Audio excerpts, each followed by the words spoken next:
One of the most important lessons I've had to learn in life, and I'm still learning, is the importance of being teachable.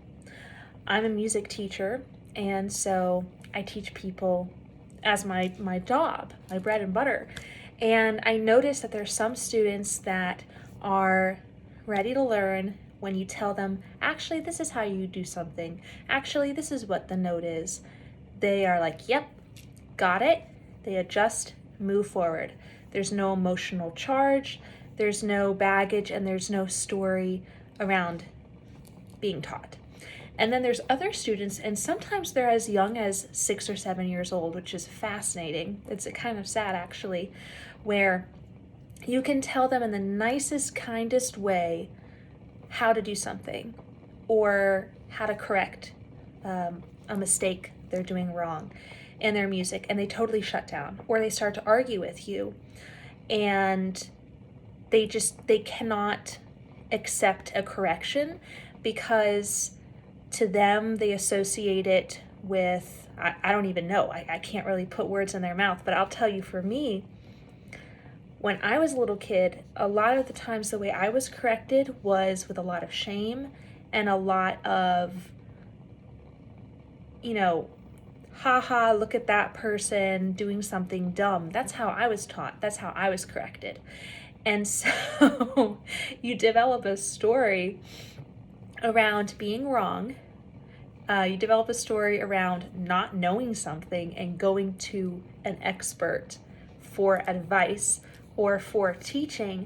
And then as an adult, that can hold you back because majority of the time, the teacher or the expert you're going to, they don't really have a chip on their shoulder. They don't really care about you being a beginner or you not knowing how to do something. They're just there to teach you and to make money. But you can have in your mind this block against being taught because it means, oh, they're better than me if they know something I don't know. That's a big one. When the truth is we all know something somebody else doesn't know. And obviously when you're going to an expert, you're choosing them because they know something you don't know. So they're better than me, or there's something wrong with me, or there can be all kinds of stories and baggage around this. So I think that it's really important to look at these stories.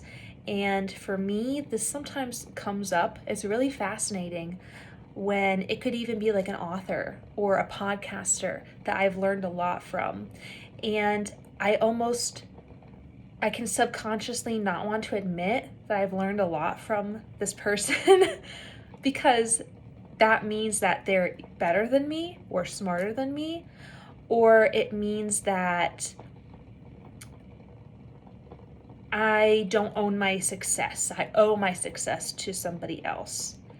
And then I catch myself thinking that. And I think, obviously other people teach us and guide us, but we put in the work. But also it's totally okay to attribute all kinds of things to other people. That doesn't mean that you didn't work hard or the success is not also yours. It's a shared experience.